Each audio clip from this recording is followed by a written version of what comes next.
Olhe, Simba. Tudo isso que o sol toca é o nosso reino. Nossa! O tempo de um reinado se levanta e se põe como o sol. Um dia, Simba, o sol vai se pôr com o meu tempo aqui.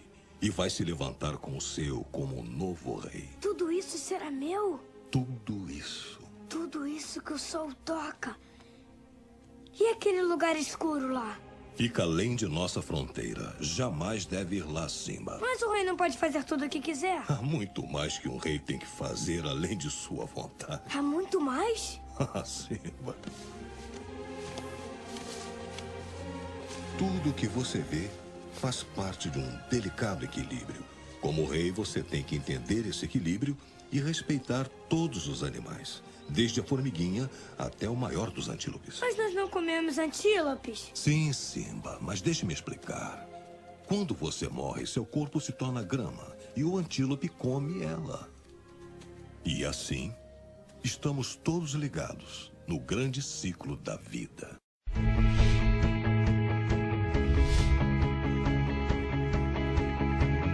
Olá, saudações ecológicas. Eu sou o Vinícius X, biólogo, e vou acompanhar você nessa série de 9 episódios sobre educação ambiental. Mas por que falar de meio ambiente? Por que isso é importante? Primeiro, por uma questão de sobrevivência. Já imaginou o mundo sem ar ou sem água? E depois, porque é possível economizar e ainda ganhar em qualidade de vida com pequenas mudanças de atitude. É sobre isso que nós vamos falar. Vamos lá?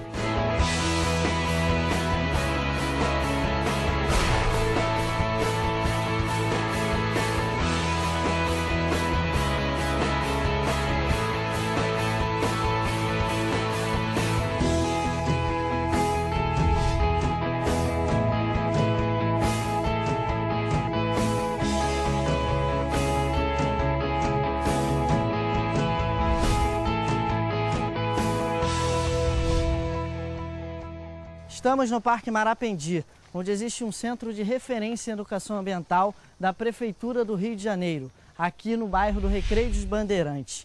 Este será o nosso ponto de partida para aprendermos mais sobre o ambiente em que vivemos. No nosso primeiro programa, vamos conhecer o ecossistema, que é o conjunto formado pelos seres vivos, plantas, animais, fungos e bactérias, que sofrem a influência dos fatores físicos e químicos, como a água, o solo, a temperatura, entre outros. O que determina a qualidade de um ecossistema é o equilíbrio entre os seus elementos. Quando se perde a relação harmônica entre os seres vivos e o ambiente que o cerca, todo o ecossistema sofre as consequências. É por esse motivo que muitos ecossistemas estão desaparecendo ao longo do planeta. Uma pequena alteração nos fatores físicos, como a temperatura, a qualidade da água ou a poluição, são capazes de ameaçar os seres vivos e comprometer toda a cadeia alimentar. Os impactos ambientais causados pelo ser humano, como a poluição, o desmatamento, as queimadas, o tráfico de animais silvestres, são as principais ameaças aos ecossistemas do planeta.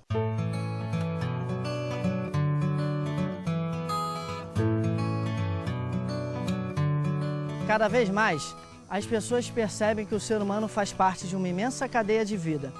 E quando ameaçamos a cadeia, estamos ameaçando a nós mesmos. Em todas as relações ecológicas, sempre existem espécies mais resistentes e espécies mais sensíveis às alterações do meio. Alguns casos são os próprios seres vivos que causam desequilíbrio ecológico. Vamos ver um exemplo?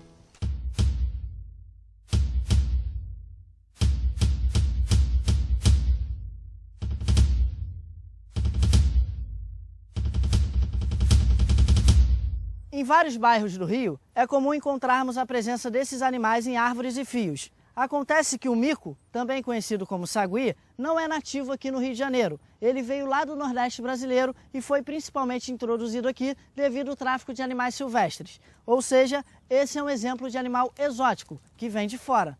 Antigamente, nos resquícios de Mata Atlântica, tínhamos os diversos micos-leão. Quando os saguis foram introduzidos com seu comportamento agressivo e territorialista, afugentaram os micos-leão.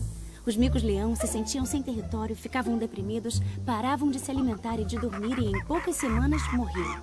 Assim, sua espécie entrou em ameaça de extinção. Uma espécie vem de fora e se sobrepõe a outra. Até aí não tem nada demais, porque um animal é sempre mais forte que o outro na natureza. Isso é seleção natural. Este animal representa um impacto ambiental pois ele é onívoro, ou seja, ele pode se alimentar de carne, de frutas, de vegetais, inclusive de ovos. E muitas aves da Mata Atlântica estão desaparecendo porque esse mico anda comendo seus ovos. É o caso do tchê-sangue, um pássaro vermelho com uma coloração bem exuberante que está desaparecendo, pois o mico se alimenta dos seus ovos. É por isso que nós dizemos que o mico traz um impacto ambiental.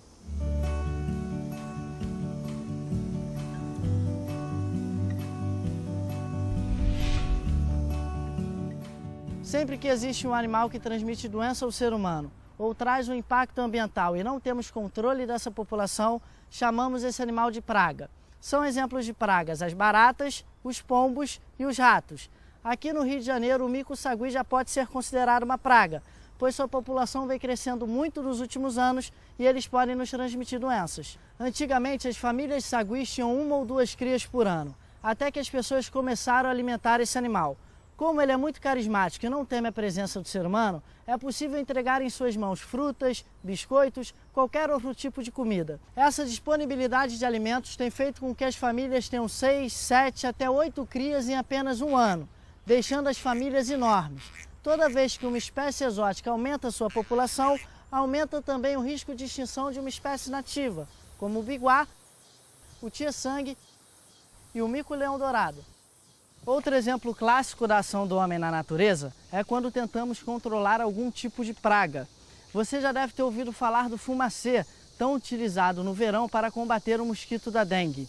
O grande problema é que o fumacê só pode ser utilizado de forma controlada e em locais que não prejudiquem o meio ambiente, pois o seu uso pode acabar levando à morte sapos, pássaros, borboletas e assim prejudicando o equilíbrio ecológico.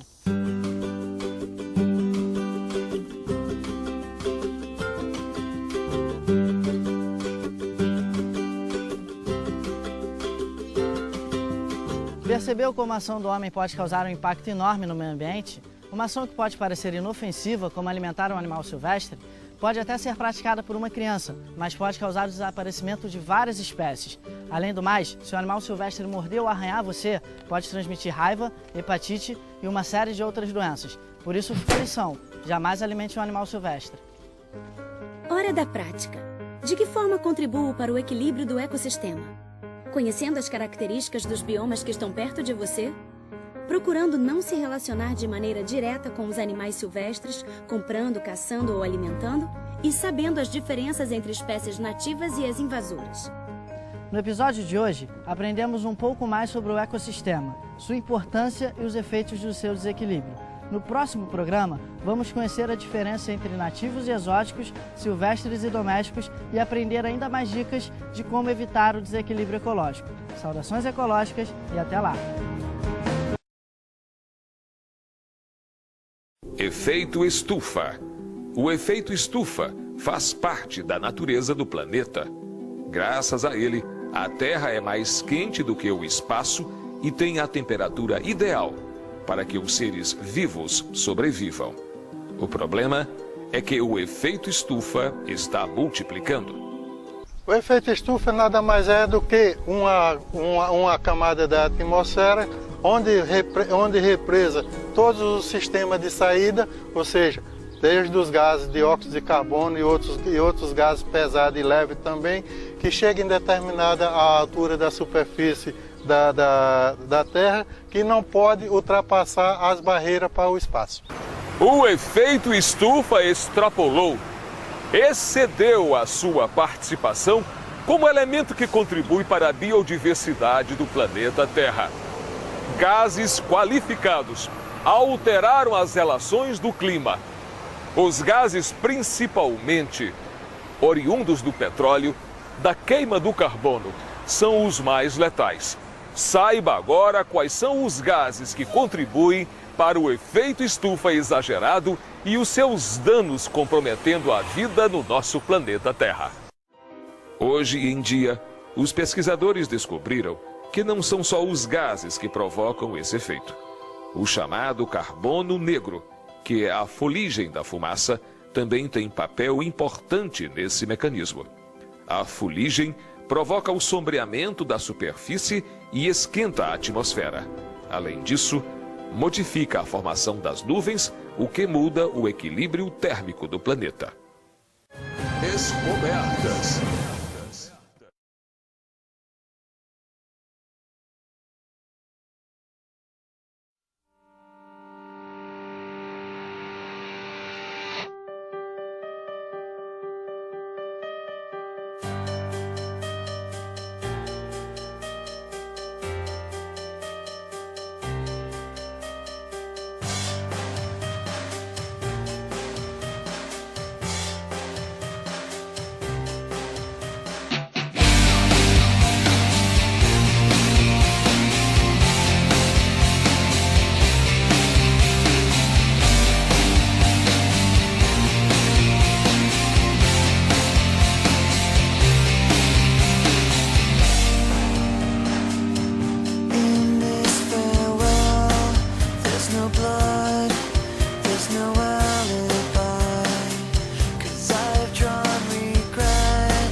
Planeta ameaçado pela poluição. Bem aqui entre o litoral da Califórnia e o Havaí, uma enorme área ganhou um triste apelido, o lixão do Pacífico. Levadas pela corrente marítima, toneladas e toneladas de sujeira produzidas pelo homem se acumulam no lugar que já foi um paraíso. Um oceano de plástico, uma sopa intragável de tamanho incerto, a aproximadamente 1.600 quilômetros da costa, entre a Califórnia e o Havaí. E que, segundo estimativas, seria maior do que a soma de São Paulo, Rio, Minas e Goiás. É o Pacífico, o maior dos oceanos agredido pela humanidade, onde a humanidade raramente chega. Plástico e plâncton, lixo e alimento, tudo misturado. Poluindo o paraíso, confundindo as aves, criando anomalias, como a tartaruga que cresceu com um anel de plástico em volta do casco e matando os moradores do mar. Mas qual será, afinal, o tamanho dessa gigantesca massa de lixo que se acumula no Oceano Pacífico? Será que ainda há tempo para limpar tudo isso? E os animais, se adaptam ou sofrem as consequências? Charles Moore viajava pelo Pacífico entre o Havaí e a Califórnia quando resolveu arriscar um novo caminho. Foi perturbador, lembra o capitão.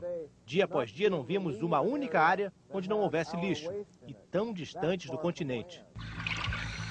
Como um descobridor nos tempos das navegações, Charles Moore foi o primeiro a detectar a massa de lixo e batizou o lugar de Lixão do Pacífico. Primeiro viu pedaços grandes de plástico, muitos deles transformados em casa para os mariscos. Depois, quando aprofundou a pesquisa, o capitão descobriu que as águas-vivas estavam se enrolando em nylon e engolindo pedaços de plástico. O albatroz tinha um emaranhado de fios dentro do corpo. Antes não havia plástico no mar, diz o capitão. Tudo era comida. Então os animais aprenderam a comer qualquer coisa que encontram pela frente. Você pode ver aqui que eles tentaram comer isso, mas não conseguiram. Com a peneira na popa, o capitão e sua equipe filtram a sopa de plástico e fazem medições. Já descobriram, por exemplo, que 27% do lixo vem de sacolas de supermercado. Numa análise feita com 670 peixes, encontraram quase 1.400 fragmentos de plástico.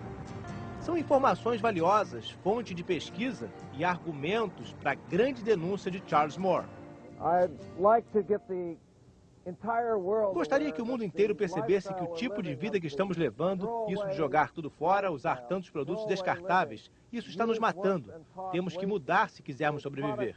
Um gesto despreocupado, uma simples garrafa de plástico esquecida numa praia da Califórnia. Muitas vezes era devolvida pelas ondas e recolhida pelos garis, mas grande parte do material plástico produzido nas cidades dessa região acaba embarcando numa longa e triste viagem pelo Oceano Pacífico. Pode ser também depois de uma tempestade. O plástico jogado nas águas é varrido pela chuva, entra nas galerias pluviais das cidades e chega até o mar. Ou vem de rios poluídos que desembocam no oceano. No caminho, os dejetos do continente se juntam ao lixo das embarcações e viajam até uma região conhecida como o Giro do Pacífico Norte. Diversas correntes marítimas que passam as margens da Ásia e da América do Norte acabam formando um enorme redemoinho feito de água, vida marinha e plástico. Mas outra vez uma tempestade, um vento forte talvez, e parte do lixo viaja para fora da sopa, até uma praia distante. Estamos numa praia linda e deserta, numa região praticamente desabitada do Havaí. Não era para ser um paraíso ecológico, mas Camilo Beach recebe tantos dejetos marítimos que acabou virando um lixão a céu aberto. Basta a gente procurar um pouquinho para entender a origem de todo esse plástico que veio até aqui. Aqui, caracteres chineses. Um pouco mais à frente, essa boia aqui, uma boia de pescadores que provavelmente veio do Japão. E ali na frente, um pedaço de tanque de plástico com ideogramas em coreano. E olha que Camilo Beach está a mais de 1.000 quilômetros distante do lixão do Pacífico, no extremo sudoeste da ilha de Hilo, no Havaí. Camilo Beach dificilmente vê um gari, e o plástico que chega lentamente pelo mar vai ficando esquecido no paraíso. Há 2 anos depois que se mudaram para cá, Dean e Suzanne Fraser resolveram fazer de Camilo um alerta planetário. Suzanne se pergunta, será que o governo japonês, por exemplo, sabe quanto plástico o Japão está mandando aqui para o Havaí? Dean vem trazendo um galão que sem dúvida chegou da Ásia. Tem também tubo de shampoo usado nos Estados Unidos e sacos de plástico, sabe-se lá de onde. Agora são todos farrapos do mar. As mordidas impressas no plástico levaram os ambientalistas a mudar de alimentação. O que acontece é que as toxinas estão se acumulando ao longo da cadeia alimentar.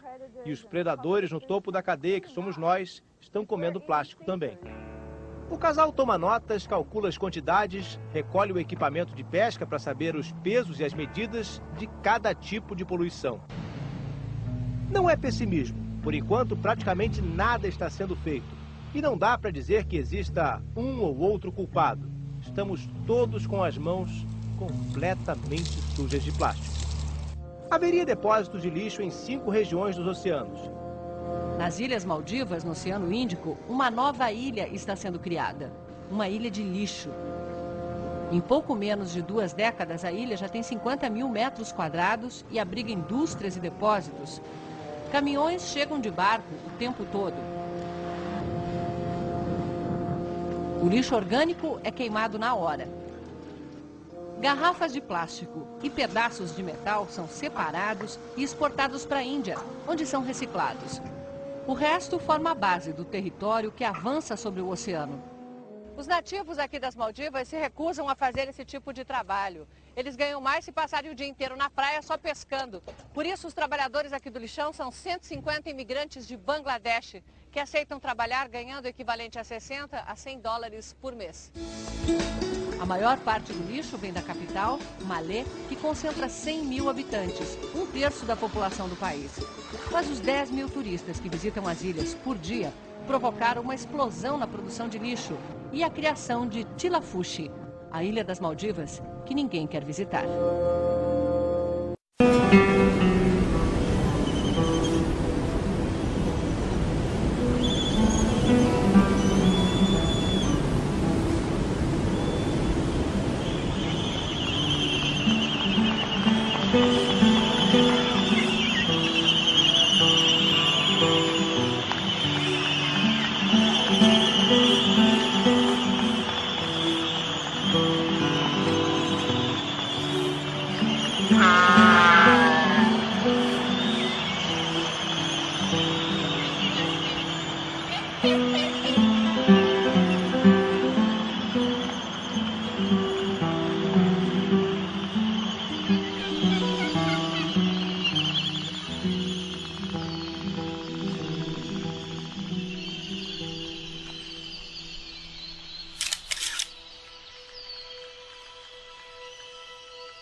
Do we have the courage to face the realities of our time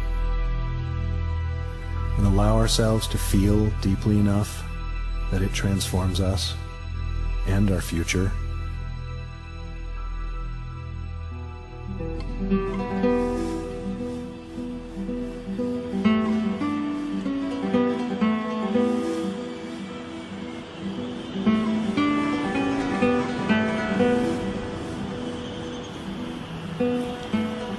Come with me on a journey through the eye of beauty.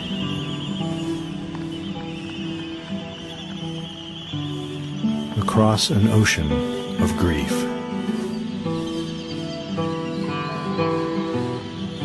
And beyond.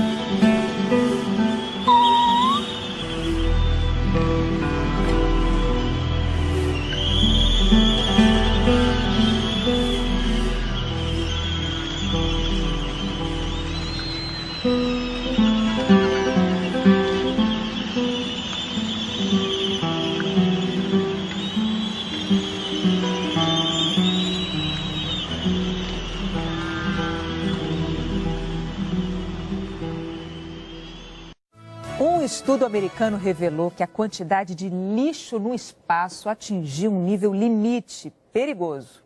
Olhando nos vídeos e nas fotos da NASA, a órbita da Terra parece um imenso espaço vazio. Mas nesse espaço, onde estão mais de 1000 satélites meteorológicos, militares e de comunicação, também circundam o planeta milhares de pedaços de sucata espacial. Partes de satélites desativados e detritos resultantes de choques na órbita terrestre. Tudo isso voando a velocidade de 28.000 quilômetros por hora. O problema é tão sério que existe até uma espécie de guarda de trânsito espacial, uma agência que monitora a posição de 16.094 pedaços de metal que voam soltas e sem controle pelo espaço.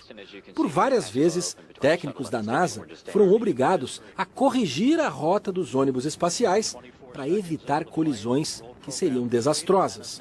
E há pouco mais de um mês, os astronautas da Estação Espacial Internacional tiveram que adotar um procedimento de emergência. Eles entraram nas cápsulas de fuga por causa da proximidade de uma sucata espacial que passou a apenas 250 metros deles. Além de ameaçar os astronautas, o volume de lixo que vaga lá em cima na órbita terrestre ameaça também o negócio das telecomunicações, civis e militares. Um negócio que só no ano passado gerou 168 bilhões de dólares para os donos dos satélites. Um estudo do Conselho de Pesquisa Nacional dos Estados Unidos diz que a quantidade de lixo espacial chegou a um ponto crítico. É tanta sucata lá em cima que já há detritos suficientes para gerar uma reação quase interminável de colisões, que vão gerar ainda mais destroços. Pedaços bem menores que os originais, é claro, mas igualmente destrutivos e perigosos.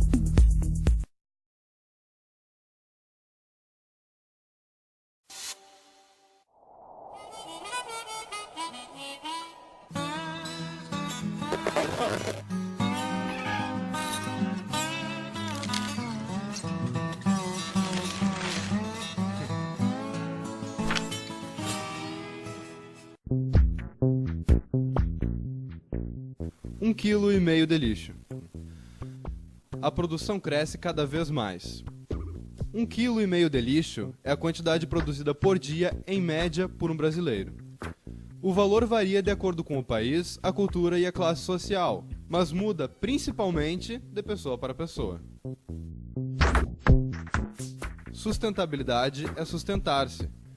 Você seria capaz de processar o seu próprio lixo?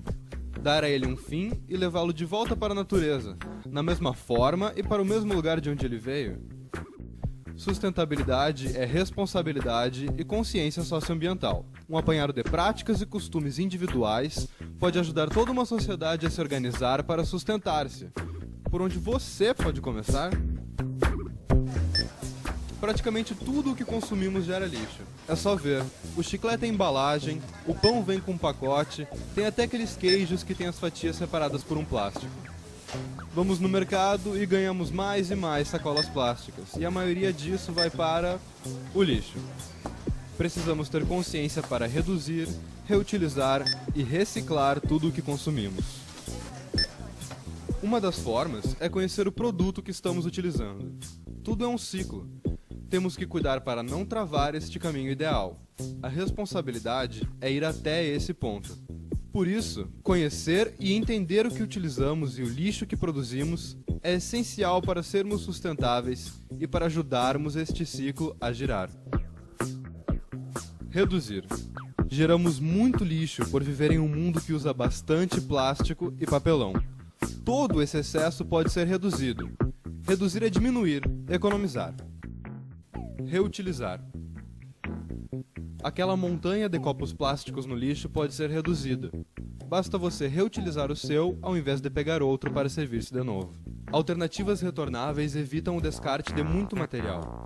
Considere beber refri de garrafa de vidro, por exemplo. Reciclar. É nossa responsabilidade garantir que uma garrafinha que seria reciclada vá para o lixo e não para o meio ambiente. É assim que podemos colaborar com a reciclagem. Sustentabilidade é sustentar-se. Isso se aplica a você e ao mundo. É uma questão de hábitos e práticas que esperamos que você adquira. Porque você vai lembrar, na próxima vez que for ao mercado, o que implica em abrir um pacote de bolacha, comprar um chiclete ou beber num copo plástico.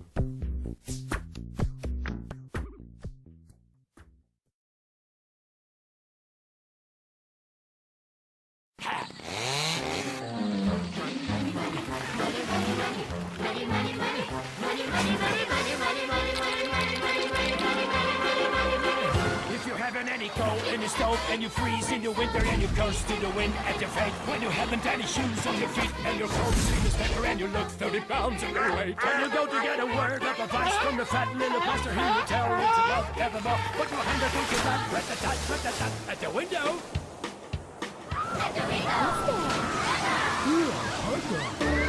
See how love flies out the door for money makes the world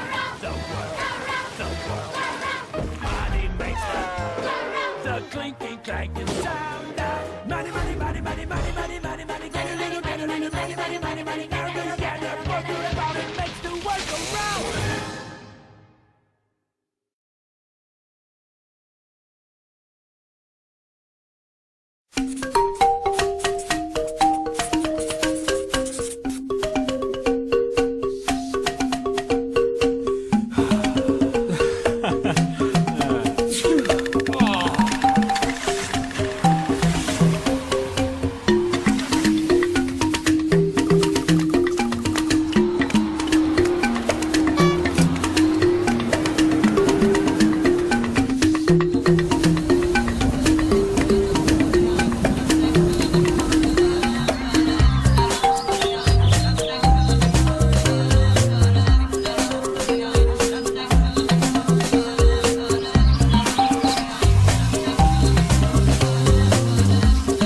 Plante árvores.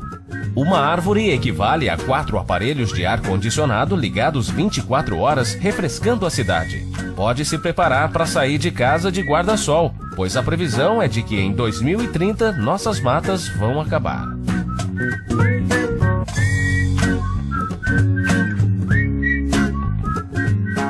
Deixe o carro em casa. Ao mesmo tempo em que ajuda a salvar o planeta e evitar o efeito estufa, você pode ficar saudável. Em outras palavras, evitar o efeito estufa na sua barriga e se dar bem. Mantenha-se informado. A educação ambiental pode fazer parte do seu momento de entretenimento na internet. Procure informações. Pratique essas ações no seu dia a dia.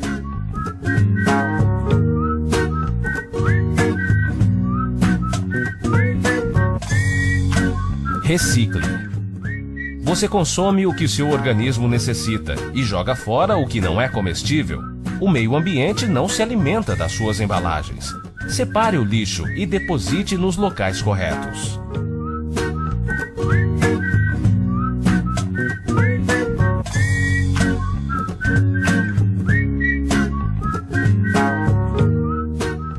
Contemple a natureza.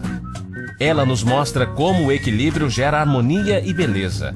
Onde há equilíbrio, há justiça. Destruímos e matamos a natureza e a nós mesmos. A natureza é perfeita em todos os seus milhões de detalhes. Nos dá tudo o que é necessário para que nosso corpo se desenvolva de uma maneira saudável. Seja consciente.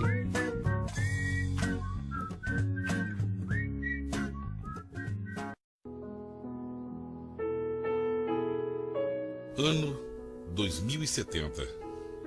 Acabo de completar 50 anos, mas a minha aparência é de alguém de 85. Tenho sérios problemas renais porque bebo pouca água. Creio que me resta pouco tempo. Hoje sou uma das pessoas mais idosas nesta sociedade. Recordo quando tinha 5 anos. Tudo era muito diferente. Haviam muitas árvores nos parques, as casas tinham bonitos jardins e eu podia desfrutar de um banho de chuveiro por aproximadamente 1 hora. Agora usamos toalhas em azeite mineral para limpar a pele.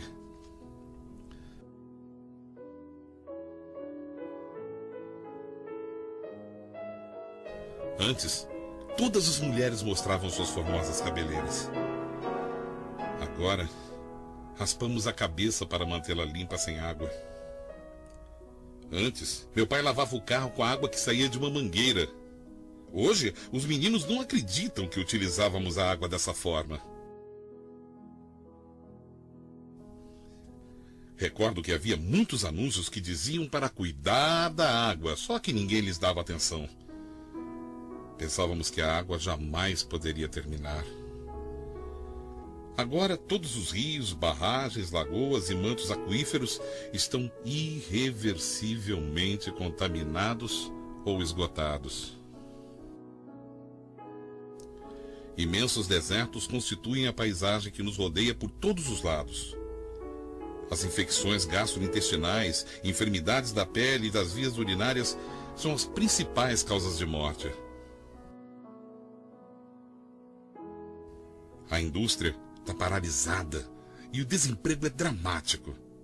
As fábricas dessalinizadoras são a principal fonte de emprego e pagam os empregados com água potável em vez de salário.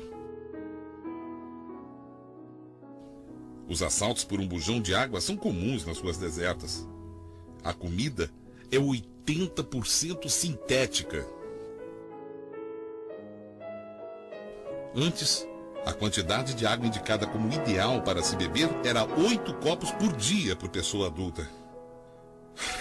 Hoje só posso beber meio copo. A roupa é descartável, o que aumenta grandemente a quantidade de lixo.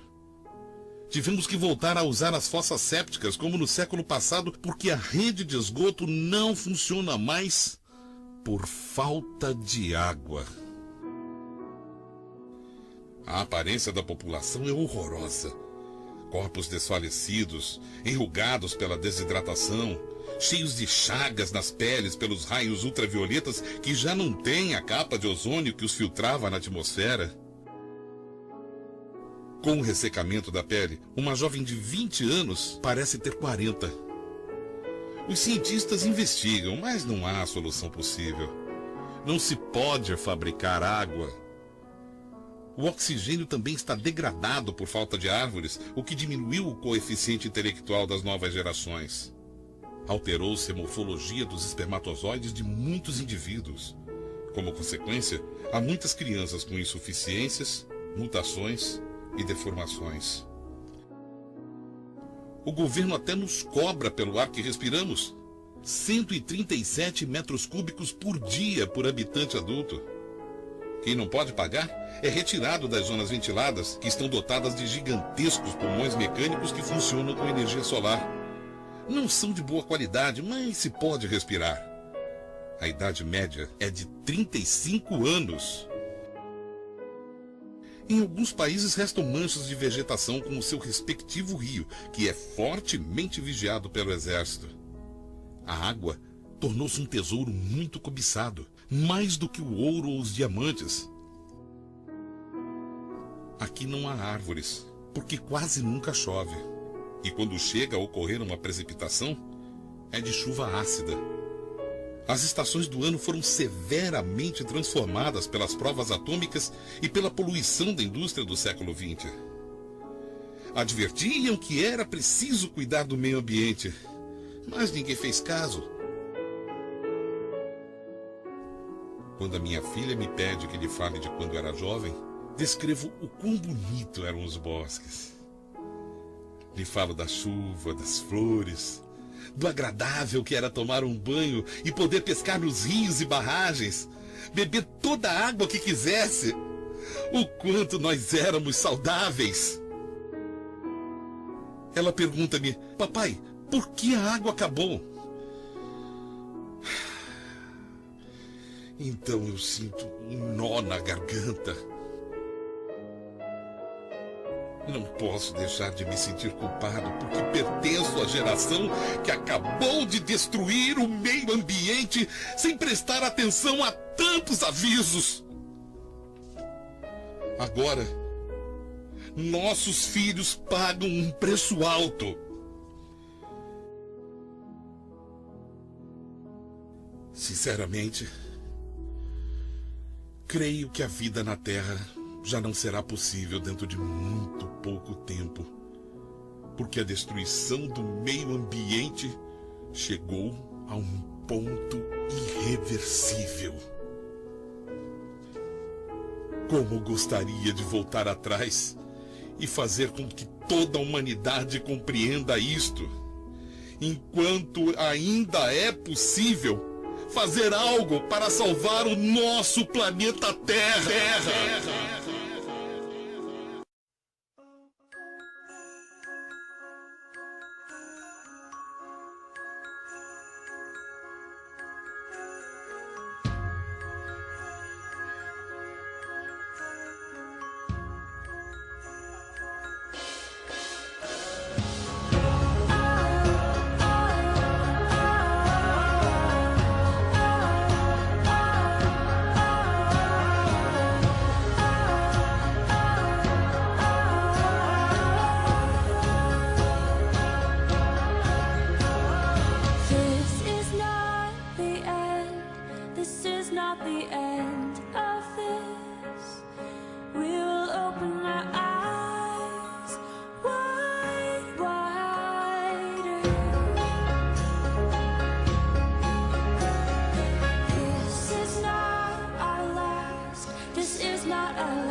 you know you